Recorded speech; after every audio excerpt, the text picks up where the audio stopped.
By 2045, humans have built climate modification towers to control the warming climate due to climate change, and a new ice age began. The machines break down when one day it begins to snow and does not stop. The remaining humans live in underground bunkers to escape the extreme cold. Now, Earth has become a frozen island, forcing humans to hunt each other as food.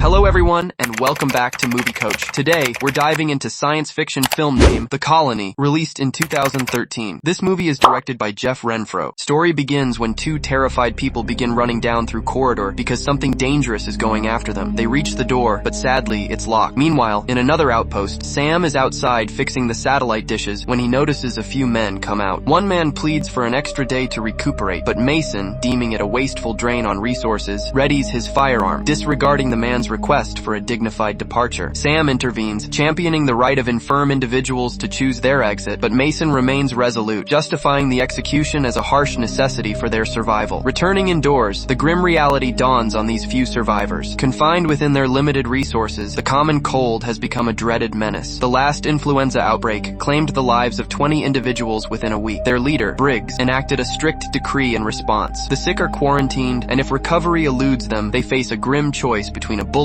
and a solitary journey through the snow. Despite their collective efforts to nurture one another and cultivate seeds, their numbers have dwindled over the years due to scarce food supplies. There are rumors of a paradise with warm weather, but Sam doesn't believe them. Sam goes to see Briggs to tell him about Mason breaking the rules, and while Briggs isn't happy with what he's hearing, they go into the communications room and Cooper informs them they received an SOS loop from Colony 5, yet they aren't answering any messages. Briggs calls for an emergency meeting in half an hour, while Sam goes to see Victor, who is in charge of the livestock. Unfortunately, he also has bad news. The last litter of rabbits was stillborn, and of the 12 remaining ones, there's only one female that the other rabbits don't want to mate with. Meanwhile, Briggs goes to see Mason to scold him for what he did, but Mason still defends his decision, saying walkers will just come back and take their food. Afterwards, Sam goes to see his girlfriend Kai, who gets him some pellets for the rabbits while talking about her work. She thinks working weather modification tech exists, and it's buried somewhere under the ice, so she'll continue to search for it with her radar to never lose hope. Moments later, the survivors gather for the meeting. Dexter reminds his wife not to cough. At that moment, Briggs comes in and informs everyone of the situation, with Colony 5 announcing he'll lead a team to go check on them. Mason protests, saying they shouldn't spare resources or people in these hard times, but he's ignored. Then Briggs asks Dexter to join the team, so to save him, Sam volunteers to take his place, saying Dexter must stay with the turbines. Graydon, despite Victor's objections, volunteers as well. With the team formed, Briggs appoints Kai as the temporary leader. Suddenly, Victor's wife sneezes, and the people cover their faces as they step away from them. The couple is immediately quarantined, and Mason complains again, saying they should put them to the test and that Kai can't be a strong leader. Briggs scolds him and tells him to wait for his return to decide anything about the sick couple. Under a snowstorm, a boy keeps walking against the wind until he's shocked to find his mother dead on the ground. At that moment, Sam wakes up, revealing that was a nightmare about his mom's death. Kai comforts him and reminds him it wasn't his fault. The next day, the team leaves on their mission, meaning they have to walk a lot while enduring the freezing snow and the wind. After crossing an abandoned city, they find an old weather modification machine, but unfortunately it isn't working. Moments later, they reach a bridge and cross it as carefully as they can, which is harder than it sounds because of the damage it took through the years. They walk around the gaps, and Briggs almost falls when a piece of bridge breaks under his feet, but he moves away just in time. At the end of the bridge, they find a car with a dead man next to it and a gun in his hand. When they take a closer look, they find the family dead inside the car and realize the man killed them all before self-deleting. After lots of walking on the snow, the trio finds a crashed helicopter and gets inside to use it as shelter for the night. Graydon is so young that he's never seen a helicopter or plane in the air, and he's amazed by the idea. Briggs calls their outpost for an update, and Cooper informs him that Victor and his wife are getting worse. Mason keeps asking to test them, so Briggs gives Cooper permission to use force against Mason if he crosses a line. Afterward, Graydon finds a dirty magazine, and the others tease him for how much he likes it. Briggs also points out this place is close to the spot where he found Sam, who proceeds to share his story with Graydon. When he was a kid, his family and other survivors were hiding in the mines after they ran out of supplies and ate the dogs and the horses. His dad and other men went to the city to get help, but never came back. People in the shelter started to die out, so Sam tried to get his mother and his sister to a safer place. Unfortunately, they got hit by a snowstorm and they got separated, so Sam never saw them again. He would be dead too if Briggs hadn't found him. The next day, they finally make it to Colony 5 and are shocked to find blood outside the main entrance. When they come inside, they can also smell smoke. The trio goes goes down the stairs and finds even more blood as it's revealed. This is the corridor. From the beginning, this colony was supposed to have 50 people in it, so the fact nobody is welcoming them is worrisome too. Briggs gives Gradient a gun just in case. Then the trio keeps on looking around, finding blood on the ground, and rooms crash. No matter what corner they take, they're ready to accept everyone is dead when suddenly they hear a noise coming from a locked room. Sam picks the lock, and when they open it, they find a man on the ground. They approach him slowly, only for Leland to suddenly yell at them, asking for mercy. The trio promises they're friendly, and Leland asks them to close the door again before accepting some food and water. He's been stuck in here for many days, and he isn't sure if anyone else is alive. He also explains that a few days ago, his colony fixed their antenna and received a message that he plays for the trio. Now on the screen, a man appears in an area without snow, explaining that his group has repaired a weather machina and successfully melted the permafrost, so now they have access to fertile ground. The only thing they need now is seeds. Unfortunately, the transmission cuts off and they only get to hear half of the location. Leland tells them that they triangulated the transmission and sent a team to find this warm area, but they never found it. Something dangerous found them instead and followed them back to the colony. Sam asks Leland to mark the location on his map, then Briggs tells him that they'll take him back with them. However, Leland is too scared to leave the room and reveals he didn't make the noisy they heard. The trio takes all the supplies they can find in the room and tries to get in contact with their Izuro's colony to no avail. Then they finally leave and try to drag Leland with them, but some weird noises can be heard, and Leland gets so scared that he runs back inside and locks the door. The trio continues to move without him, and the deeper inside the outpost they go, the more banging and screaming they hear. Eventually, they see the light from some torches and come closer to find a disturbing sight. Surrounded by the bodies of the colonists, there's a man butchering a body and others feeding on human flesh. Suddenly, the butcher smells them and turns around, ready to attack, but Sam shoots him first. The shot causes more cannibals to wake up from the pile of bodies, and the leader screams as they start chasing the group down the corridors. Sam shoots the leader in the ear and manages to kill another guy, but there are too many of them, so Briggs throws a dynamite stick to slow them down great and accidentally splits from the group, but he barely manages to step back before he's surrounded by cannibals who immediately attack him. Briggs and Sam finally show up and fight against the attackers, killing them one by one until they're all dead. Unfortunately, by the time they check on Gradient, it's too late. He's dead as well. There's no time to grieve. Briggs and Sam have to keep on running after climbing the stairs. Sam shoots another cannibal and runs out of ammo. Then Briggs breaks the stairs off to stop the cannibals from following them. Unfortunately, there's a cannibal already there, so Briggs proceeds to fight him, and after lots of struggle, he manages to shoot him off. The rest of the cannibals soon arrive and see what Briggs did, so the leader yells at him in fury. Once the duo is outside, Briggs throws dynamite into the entrance to destroy this tower and seal the colony. They walk under the snow for a while, and when they find the helicopter again, Briggs decides they'll spend the night in it because the temperature is dropping too fast. They begin discussing the cannibals, and Briggs says that the people do terrible things to survive. Then he shares a story about his time in the army. During the relief, 20,000 people were corralled in a stadium. The soldiers handed out food and the doctors treated the sick. But when the food ran out, people with guns started taking things from people without guns. Soon there was nothing to take, so the higher-ups started to decide who lived and who died. Mason was part of Briggs' squad back then, and they left the shelter together to find a place where the kind of trouble would never happen. The next morning, the duo discovers that the cannibals have been following their footprints and are now coming closer. Sam is afraid that they'll follow them to the colony, but Briggs has a plan to stop them. They run through the bridge as fast as possible and make a difficult jump to cross more quickly. Then they leave some lit dynamite next to the gap and hide behind some broken signs. Unfortunately, the wind puts out the fuse, and when Sam volunteers to light it again, Briggs knocks him down and goes himself. The wind makes it very hard to use his lighter, but Briggs keeps trying, while a few cannibals try to jump and fall through the gap. Once Briggs finally lights the fuse, he fights the cannibals on purpose to bring them closer, and suddenly the dynamite blows out in his hands. The explosion kills Briggs and takes down the middle of the bridge, so now it can't be crossed anymore. Sam sees that a few cannibals, including the leader, have survived and glare at him from the other side, so he starts running again. Meanwhile, at the outpost, Mason has taken Victor and his wife outside, ignoring their pleas for mercy. Mason shoots the wife, but before he can shoot Victor too, Kai comes out and threatens to shoot him if he doesn't stop. An argument ensues over how the colony should be led, but at that moment they hear Sam crying out for help. Victor uses the distraction to run away, and Kai runs to check on Sam, who passes out from the cold. Mason approaches too and knocks Kai out. A few hours later, Sam wakes up inside the outpost and he has to give Victor the bad news about his son. Suddenly, Mason comes in and cuffs Sam to the bed, saying that there has been a change in command, and using the excuse of survival, rations will be cut in half. Anyone showing signs of sickness will be tested immediately, and whoever refuses to work won't eat. Sam tells Mason everything that happened and insists they should leave before the cannibals find them, mentioning the warm warm place he saw in the video. However, Mason doesn't believe him and leaves the room, taking everyone with him. Before leaving, a little boy reveals that he stole the handcuff keys and secretly hands them to Sam. Outside, Mason and Victor keep an eye out for possible invaders, but see nothing. Victor points out that Sam isn't the kind to lie, so they should be ready for an attack anyway. They decide to use the security cameras instead, but they're interrupted when another colonist informs them Sam has escaped. Back to Sam, he goes looking for Kai and finds her restrained in another room after quickly releasing her. He uses her computer to look for the location of the message. At first he sees nothing, but after looking around, the radar finally picks up a warm area, confirming a thaw exists. The couple takes as many seeds as they can carry in their bags and runs to tell the others, only to be intercepted by Mason and his men, who remind him who is in charge. Suddenly, there's a loud banging noise outside, so the group runs to check the security cameras. To their horror, they see the cannibals hitting the doors to try to bring them down, and the leader holds up Victor's head as a threat before breaking the camera. Finally, believing Sam, Mason quickly gives orders, everyone that can shoot must be given a weapon, and the rest of the people shall hide in the vault, while Cooper guides all the colonists to the vault and guards the door. The armed group runs to the corridor to wait for the door to come down. For a moment, the lights go out, and when they return, the door opens, yet nobody comes in. Now the noises can be heard inside the shelter, and suddenly a cannibal bursts out of the vents right in front of Cooper. He tries to defend himself, but the cannibal knocks him down and runs to the vault, only for the colonist to close it on his face. In another quarter, a lost girl is looking for shelter, but a cannibal fiends her and kills her. The armed group realizes the cannibals are in the vents too late because the enemy finds them as well. A very fierce fight ensues, with both sides losing people, but no matter how many cannibals they kill, more keep coming. Sam and Kai run away, but Victor is tired of running and battles against the leader. He puts up a good fight, but sadly the leader kills him first. Meanwhile, a wounded Mason runs to a safe room where a few survivors that didn't make it to the vault are hiding, closing the door before Sam and Kai can enter too. A cannibal is getting closer, so a colonist knocks Mason down and lets the couple come in. But unfortunately, the cannibal manages to follow them into the room. Kai immediately shoots him down and they run to lock the door, but it won't hold for long because the rest of the cannibals arrive and start hitting it. Thinking fast, Sam opens a vent and tells the group to follow him outside. Mason protests, saying they'll only freeze off and that they should hold off the enemy here. The others ignore him and leave through the vent, and Sam pauses to give Mason a gun before leaving too. In just a few seconds, the cannibals break the door down and come after Mason, who shoots a tank of gas to create a huge explosion. All the cannibals are killed, except for the leader, who hides inside the vent just in time. Soon the leader reaches Sam, and they start fighting inside the vent, which breaks under their clashing and causes them to fall into the livestock room. The fight continues as Sam keeps on throwing anything he can grab at the cannibal, but the guy easily overpowers him and begins beating him up. After a few hits, the cannibal throws Sam on the floor and begins dragging him around, which gives Sam the chance to grab a fallen knife and hurt his opponent on the leg. The guy tries to defend himself, but this time it's Sam who overpowers him and starts beating him up, furiously deforming his face before cutting his head off at the mouth. Then he tries to leave, only to find the corridor on fire. Outside, Kai and the remaining survivors come out of the vent and watch their home burn. At that moment, Sam comes out of the vent too and tells them they need to find the warm place from the message. The group starts walking on the snow, hoping they'll find a new home soon. And this story ends. I hope you liked this story, so please don't forget to like, share, and subscribe my channel.